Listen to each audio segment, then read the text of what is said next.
우리가 다니엘서의 말씀을 통해서 다니엘서가 가장 구약에서 묵시적인 책이고 다시 말하면 환상으로서의 계시를 담고 있는 책입니다. 이 책을 통해서 마지막 장을 통해서 우리가 말세를 어떻게 살아가야 할 것인가에 대해서 또 우리가 어떤 자세로 살아야 하는가를 살펴보도록 하겠습니다.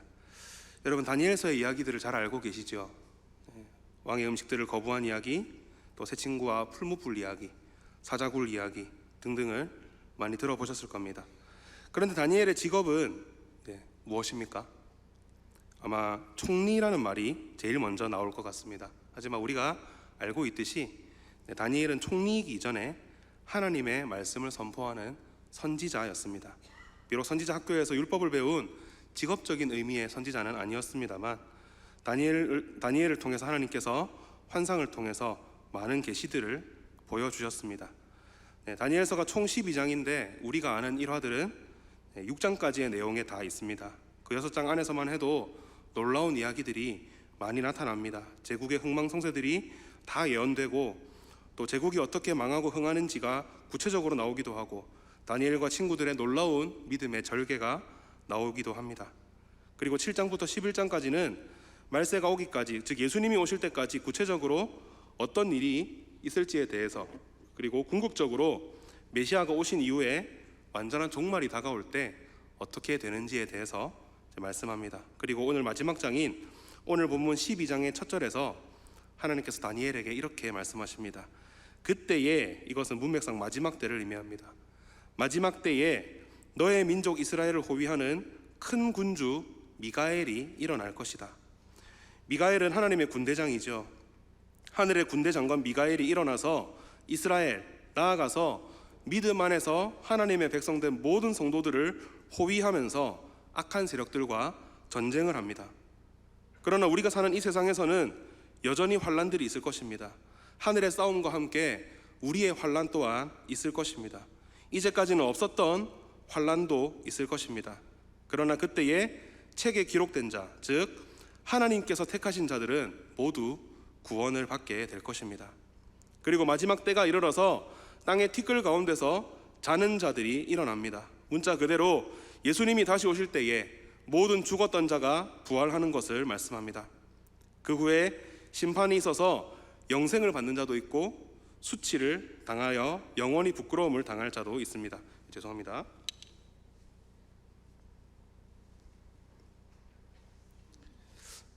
제가 땀이 많습니다. 그 후에 영생을 당할 자와 또 영원히 부끄러움을 당할 자가 같이 있을 것입니다.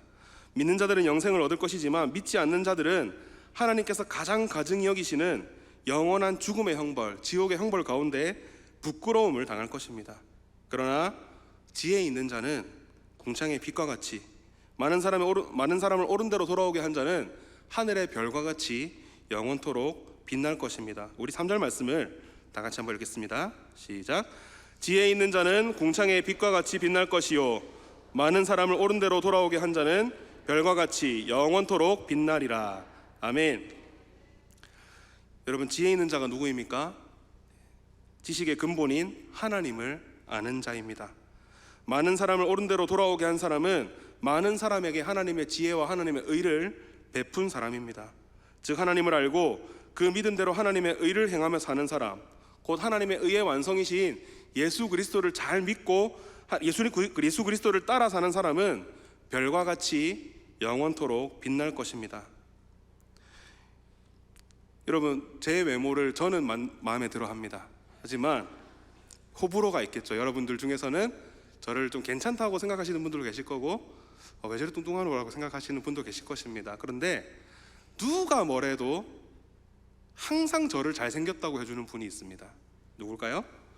저희 어머니 아닙니다. 어머니는 살만 빼면 조금 봐줄만 한데 살을 찌서 다변이 났다고 맨날 말씀하십니다. 저희 외할머니십니다. 제 신앙의 뿌리이시고 그 처녀 때 이렇게 믿기 시작하셔서 이제 온 교회가 집안을 이제 복음화 시키신 우리 외할머니께서 항상 지금이 딱 보기 좋다고, 그 충북 영동 추풍령 분이신데 여러분 믿고마다는 말을 아실지 모르겠습니다. 저보고 항상 이제 저희 어머니가 잔소리를 하시면 옆에서 미꾸매기하고 마 낫도 딱 보기 좋아라고 말씀하십니다. 왜 이 말씀을 드리냐면 그런 할머니의 마음 혹은 여러분이 어머니일 거라고 예상하셨듯이 그런 어머니의 마음을 품은 오늘 여전도의 회원 여러분들이 바로 이런 별과 같이 지혜 있는 자로 빛나는 자로 살아가시기를 바랍니다. 우리 모두 별과 같이 빛나는 영원토록 빛나는 사람들이 됩시다. 그렇다면 어떤 사람이 별과 같이 빛나는 자입니까? 첫 번째로 하나님의 말씀을 간직하는 사람입니다. 4절 말씀에서 하나님은 다니엘에게 마지막 때까지 이 말을 간수하고 이 글을 봉함하라 말씀하십니다. 봉인한다, 봉함한다 이렇게 말을 하면 우리는 흔히 어디 닫아놓고 숨겨두는 것으로 생각을 합니다. 그런데 히브리어에서 예언을 봉인한다라고 하면 그 예언을 잘 간직하고 파수한다는 의미입니다. 여호와를 경외하는 것이 지혜의 근본이요 거룩하신 자를 아는 것이 명철이니라라는 잠언 9장 10절의 말씀처럼 하나님을 경외하고 하나님을 아는 것이 지혜와 명철의 근본입니다. 4절 하반절에 많은 사람이 빨리 왕래하며 지식이 더하리라 라고 말씀합니다. 여러분, 세상이 얼마나 빠르게 변하고 있습니까? 제가 일전에 대학부를 맡을 때 지금 이제 20대 성인이 된 우리 대학부 친구들이 제가 어릴 때까지, 제가 중학생 때까지만 해도 휴대폰이 흑백이었다라는 것을 말하면 깜짝 놀랍니다. 휴대폰을 쓰는 요즘 시대의 젊은이들이 불과 몇 년 전까지만 해도 흑백 휴대폰이 있었고 단음으로 띠리리 하는 소리만 나도 휴대폰이 있었다고 말하면 깜짝 놀랍니다. 그만큼 세상이 너무나도 빨라지고 점점 사람들이 똑똑해져가고 스스로 지혜 있다고 여깁니다. 그래서 일견 성경 말씀은 구식인 것처럼 화려한 세상의 지식들이 맞는 것처럼 생각하기도 합니다.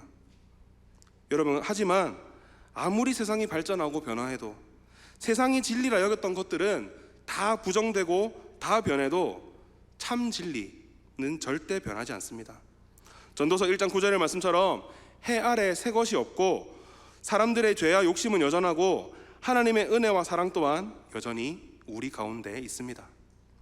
그러므로 우리는 마지막이 가까울수록 시대가 급변하는 모습을 볼수록 더욱더 하나님의 말씀을 붙들어야 합니다.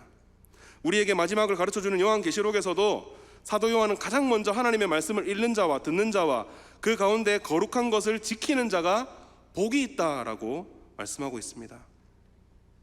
계시록 마지막에도 주님께서 이 예언의 말씀에 더하거나 감하는 자는 재앙을 받고 생명책에서 이름이 지워질 것이라고 말씀하셨죠. 여러분, 인생에 연습이 있다면 얼마나 좋겠습니까? 세상이 이렇게 변하는데 세월이 이리도 무상한데 우리는 모든 것이 처음입니다. 오늘 특별히 여전도의 회원 여러분들, 특별히 좀 연세가 조금 드신 누님들, 자녀들을 키워보시니까 어떻습니까? 자녀가 5살일 때, 갓난아기일 때, 5살일 때, 10살일 때 조금씩 힘든 것들은 조금 없어지는 것 같습니다. 처음에 아이를 키울 때 고생하던 것에서 점차 아이가 커가고 자기가 자기 구실을 하니까 편해진 것 같지만 여러분, 근데 자기 자식이 자기 뜻대로 됩니까? 대답이 없으십니까? 자식이 뜻대로 안 된다고 하죠. 그리고 이제 다 키웠다 생각했더니 그 아이에게 아픔이 닥치거나 그 아이가 혹은 다른 어떤 환난을 만남으로 인해서 혹은 이 아이가 내 뜻대로 해주지 않아서 혹은 이 아이가 나한테 전화도 자주 해주지 않아서 자녀에게 마음도 상하고 서운하고 또 그 자녀 때문에 마음 아파 기도하며 사는 경우가 얼마나 많이 있습니까? 그런 것처럼 우리는 모든 것이 처음이고 모든 것들이 참 연습이 있으면 좋을 텐데 안타깝게도 그럴 기회가 없습니다. 그래서 우리는 갈 바를 모르고 방황하기도 하고 어떻게 될지 알 수 없는 미래 때문에 불안하고 두렵기도 합니다. 이런 세상 가운데 오직 하나님의 말씀만이 우리의 빛이고 우리 길의 등불임을 믿으시기를 바랍니다. 여러분, 알 수 없는 우리 인생의 유일한 지침인 이 성경 말씀을 잘 사랑하시기를 바랍니다. 이 성경을 읽고 묵상하고 공부하시기를 바랍니다. 하나님의 크신 인도하심을 반드시 경험할 것입니다.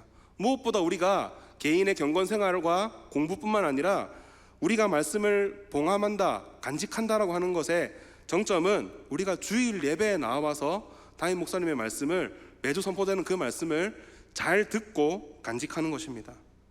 그 말씀 잘 붙들고 살아가시기를 바랍니다. 특별히 오늘 원로 목사님께서 설교를 하셨는데 오늘 오전 설교 제목 기억나십니까?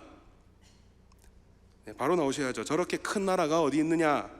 네, 저는 제목만 기억해도 반은 성공한 한 주라고 생각을 합니다.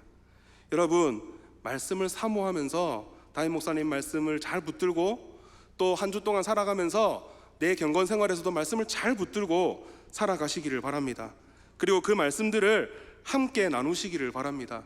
제가 특별히 지난주에 이제 순장반 모임 담임 목사님께서 인도하시는 것을 보면서 목사님께서 직접 교환을 만드셔서 목사님의 설교 내용을 가지고 교환을 만드셔서 이렇게 나눠주시는 모습을 보면서 참 좋다는 생각이 들었습니다. 왜냐하면 우리가 주일에 들은 그 말씀으로 먼저 교제해야 되기 때문입니다. 목사님 설교 좋더라 어떻더라 하는 것이 아니라 참 오늘 목사님 설교를 들었더니 이런 마음이 든다. 오늘 목사님 설교를 들었더니 이렇게 살아야겠다는 생각이 든다. 목사님 말씀을 듣는데 참 많은 감동이 밀려오더라 라는 그 한마디라도 성도들과 함께 나누는 여러분 되시기를 바랍니다. 모여서 다른 자랑하지 마시고 하나님의 말씀으로 자랑하는 여러분 되시기를 바랍니다. 그렇게 우리의 모든 교제 가운데, 우리의 생업과 진로 가운데, 모든 인생 여정 가운데 하나님의 말씀이 기준이 되고 등불이 되고 지침이 되어서 하나님의 능력으로 살아가는 우리 모든 성도님들 되시기를 바랍니다. 두 번째로, 지혜 있는 사람은 하나님의 위로와 인도하심을 알고 의지하는 사람입니다. 다니엘이 눈을 들어서 환상을 보는데 두 사람이 강 이쪽과 저쪽 언덕에 서 있습니다. 그 중에 한 사람이 위쪽 맞은편에 있는 세마포를 입은 자에게 세상은 급변하고 성도는 환난을 당하고 지혜 있는 자는 하나님의 말씀을 간직하며 하늘에서는 영적 전쟁이 일어나는 이 놀라운 일들이 어느 때까지냐고 묻습니다. 세마포 옷을 입은 사람, 하나님의 권세를 대변하는 자가 두 손을 들어 맹세합니다. 보통 맹세를 할 때 우리가 지금도 그렇지만 오른손을 듭니다. 그런데 두 손을 들어서 맹세한다는 것은 이제 이 구약의 예언 전통에서 그만큼 이 맹세가 엄숙하다라는 것을 의미합니다. 그 맹세의 내용은 반드시 한때, 두때, 반때를 지나서 성도의 권세가 다 깨지기까지 이 놀라운 일이 지속되리라 말씀합니다. 그리고 이 모든 일이 끝날 것입니다.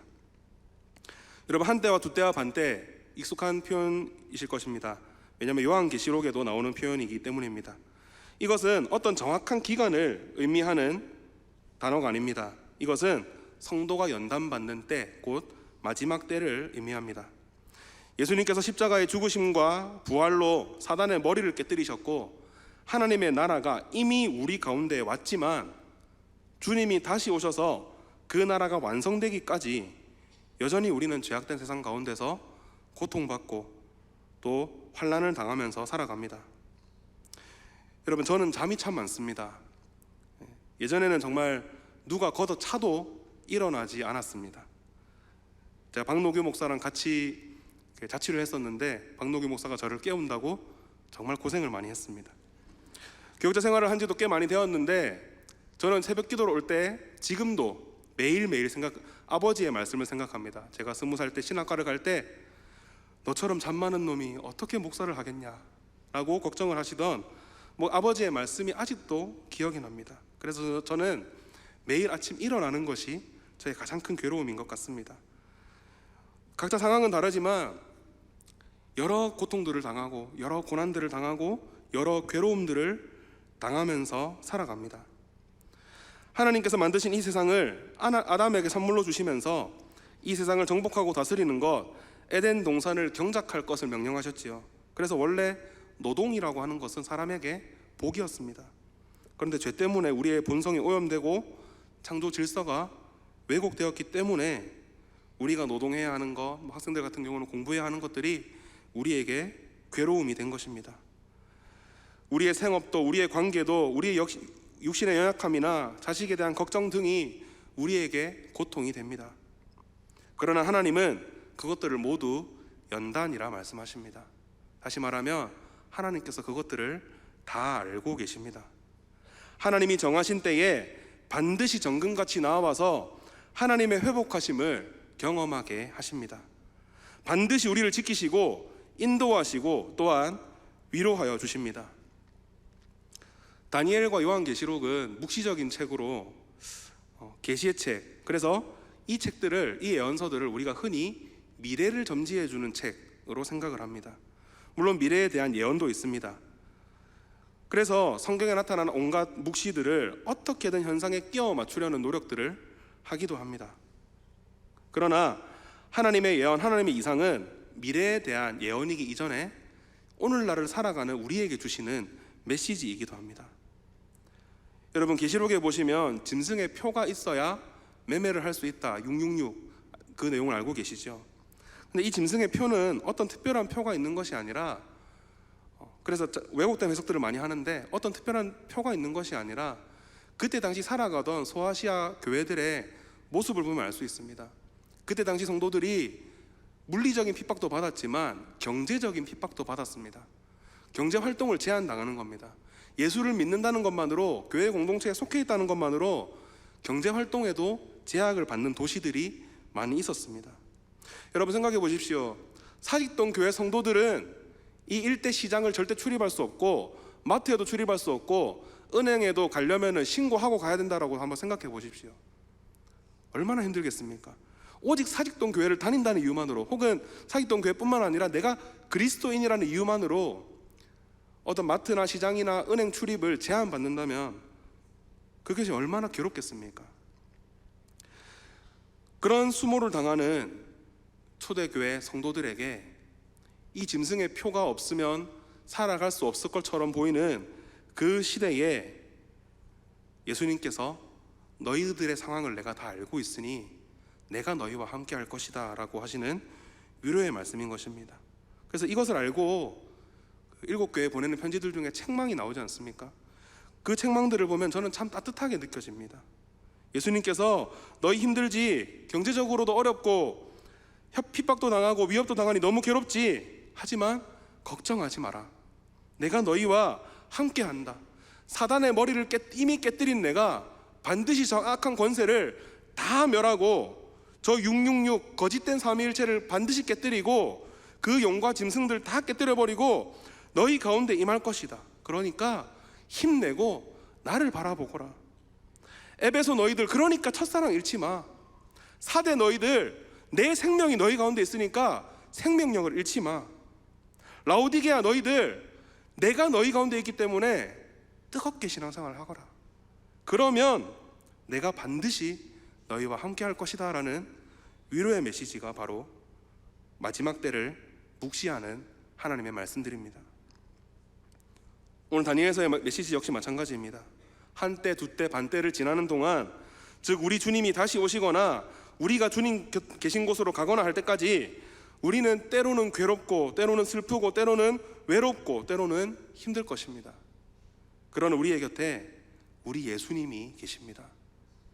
우리를 만드셨고 전능하셔서 우리를 아실 뿐만 아니라 우리와 같이 사람이 되셔서 갖가지 고통을 다 당해보신 우리 예수님, 우리가 상상도 할 수 없는 십자가의 고통까지 다 겪어보신 그 예수님이 우리를 이해하실 뿐 아니라 우리에게 공감해 주시고 우리에게 깊은 위로를 주십니다. 여러분, 주님의 인도와 위로하심을 의지하시기를 바랍니다. 로마서 8장 24절 25절 말씀처럼 우리 주님을 믿는 사람은 우리 주님을 소망합니다. 그리고 소망하는 사람은 인내합니다. 그리고 그 성도의 인내는 기도로 이어집니다. 사랑하는 여러분, 모든 상황 가운데 기도하십시오. 혹시 너무 지쳐서 저는 기도조차 나오지 않습니다라고 하는 그런 지친 분이 계십니까? 아버지라고 탄식이라도 교회에 나와서 하십시오. 우리의 연약함을 도우시고 말할 수 없는 탄식으로 친히 간구하시는 성령님께서 여러분을 반드시 은혜의 자리로 인도하실 것입니다. 우리 주님이 반드시 위로하십니다. 그 위로 바라보면서 주님의 평안을 늘 얻는 우리 모든 성도님들 되시기를 바랍니다. 마지막으로 지혜 있는 사람은 천국을 바라보고 선을 행하는 사람입니다. 우리가 하나님의 말씀을 간직하고 하나님의 위로를 얻었다면 이제 우리는 하나님 뜻대로 살아가야 합니다. 10절 말씀에 하나님께서는 많은 사람이 연단을 받아 스스로 정결하게 할 것이나 악한 사람은 여전히 악을 행하리라 말씀하십니다. 악한 자들은 자신이 악한 줄도 모르고 파멸로 갈 것이지만 오직 지혜 있는 자는 깨닫게 될 것입니다. 이 땅에서의 모습만 보면 악한 사람들이 일견 잘 되는 것 같아 보입니다. 좀 교활하고 약삭빠른 사람들이 잘 살고 착한 사람은 당하기만 하는 것 같습니다. 여러분, 그런데요, 우리는 이 땅을 살지만 천국을 사는 사람들이지 않습니까? 천국의 시각으로 바라봐야 합니다. 하나님이 그것들을 다 보고 계십니다. 의인은 이 땅에서 연단을 받기에 그 고달픈 일들이 때로는 괴롭게 느껴집니다. 그러나 그 연단 이후에는, 나아가 우리 삶이 다한 이후에는 하나님 나라에서 영원토록 살 것입니다. 오늘 말씀의 제목처럼 별과 같이 영원토록 빛나는 삶을 살게 될 것입니다. 그때 우리의 육신의 눈에는 화려해 보였던 악인들의 말로가 얼마나 비참하고 영원한 형벌 가운데 끔찍할 것인지를 우리는 말씀을 통해서 알 수 있습니다. 그렇기 때문에 우리는 힘들고 외로워도 정결하게 선을 행하며 살아가야 합니다. 우리는 천국을 바라보는 자들이기 때문입니다. 이 땅에 새 하늘과 새 땅이 임하고 우리 주님이 다시 오실 때 완전한 회복이 있을 것입니다. 연약한 우리의 육신도 회복될 것이고, 우리의 관계도, 우리를 위협하던 자연 환경도 다 온전히 회복되고 변화될 것입니다. 하나님 안에 우리가 다 함께 그 은혜를 누리면서 살게 될 것입니다. 그 천국이 얼마나 좋은 것입니까? 여러분, 저희 큰아이가 지금은 초등학생인데, 이제 돌이 지나기 전에 아이가 하나이고 그 아이 하나만 딱 누워만 있을 때 제 삶의 가장 큰 행복 중에 하나가 새벽 기도를 갔다 와서 제 아이 옆에 누워서 그 아이 자는 얼굴을 보는 것이었습니다. 너무 예쁘고 사랑스럽고 정말 내 새끼지만 너무 잘생겼고 너무 귀엽고 너무 뭐라 표현할 방법이 없었습니다. 그런데 어느 날 문득 이 아이를 이렇게 저도 이렇게 비스듬히 누워서 보다가 서글픈 마음이 들었습니다. 지금은 이 아이가 있는 걸 보기만 해도 너무 좋은데 이 아이가 점차 자라갈수록 좀 말도 안 들을 거고 때도 쓸 거고, 그러다 보면 저는 좀 혼내기도 할 거고, 실제로 지금 많이 혼내고 있습니다. 그런데 많이 혼내기도 할 것이고, 또 좀 더 크면은 반항을 할지도 모르고, 그러면 이 아이가 조금 마음이 서운할지도 모르고, 그런 생각들을 하니까 너무 서글픈 겁니다. 그런데 그 후에 제가 이 계시록의 말씀을 묵상하면서, 또 다니엘서의 말씀을 묵상하면서 그런 생각을 했습니다. 천국에서 이 아이와 만나면 내가 지금 사랑하는 이것보다, 내가 이 아이를 사랑할 그 어떤 순간보다도 더 온전한 사랑으로 하나님께서 회복시켜 주셔서 이 아이를 사랑하겠구나. 그리고 이 아이뿐만 아니라 아내와 다른 자녀들, 부모님, 형제, 친구, 친지, 이웃들, 그리고 사랑하는 교회 성도들 모두를 내가 지금 이 아이를 사랑하는 그 어떤 사랑보다도 더 온전한 회복된 사랑으로 사랑하겠구나. 그것들을 생각하니까 천국이 얼마나 빨리 가고 싶은지 모릅니다. 그 천국이, 우리 주님 오실 그날이 너무나도 기다려집니다. 여러분, 우리는 그 천국을 바라봅니다. 그렇기 때문에 그 온전한 회복된 새하늘과 새 땅에서 삶을 위해서 지금 연습해야 합니다. 하나님의 의가 이루어진 삶을 우리는 연습해야 합니다. 천국 소망을 가지고 의를 행하며 살아야 합니다. 속히 오실 주님 앞에서 주님 뜻대로 살아가야 합니다. 선지서의 맥락에서 보면 그 선은 공의와 정의로 구분할 수 있을 것입니다. 여러분, 공의가 무엇입니까? 아마 가장 단순하게 말한다면, 완벽하게 부합하진 않지만 가장 단순하게 말한다면 공평입니다. 풀어쓰자면, 구약 성경의 내용대로 풀어쓰자면 고아와 과부와 나그네 된 자들을 돌보는 것입니다. 즉, 약한 사람들을 돌보고 도움이 필요한 사람들에게 손을 내밀고, 특별히 교회 공동체 안에서 나의 기도가 필요하고 나의 손길이 필요한 사람들에게 다가가 주는 것, 그것이 바로 공의입니다. 정의가 무엇입니까? 정의를 쉽게 치환한다면 정직이 될 것입니다. 이것은 저울추와 저울의 눈금을 속이지 않는 것을 말씀합니다. 우리가 아주 기본적이고 기초적인 것을 지키는 것, 준법을 하고 거짓을 행하지 않고 남에게, 하나님 앞에서와 같이 남에게도 행하는, 바로 그것이 정의라는 것입니다. 우리가 이런 기본적인 것에서부터 해 나갈 때에 하나님께서 기뻐하시고 하나님께서 우리 안에 천국을 회복시켜 주시고 이루어 주실 줄로 믿습니다. 사랑하는 여러분, 세상이 아무리 힘들고 어려워 보여도 하나님의 뜻대로 사는 것을 포기하지 마시기를 바랍니다. 천국 소망을 붙들고 하나님 뜻대로 살아가는 여러분 되시기를 바랍니다. 결국 별과 같이 영원토록 빛나는 지혜 있는 자는 이 모든 은덕을 가능케 하신 예수님을 잘 믿고 예수님을 따라가는 사람입니다. 각자의 상황은 다르지만 우리 모두가 제약된 세상에서 고통받으며 근심하는 것은 다 매한 가지입니다.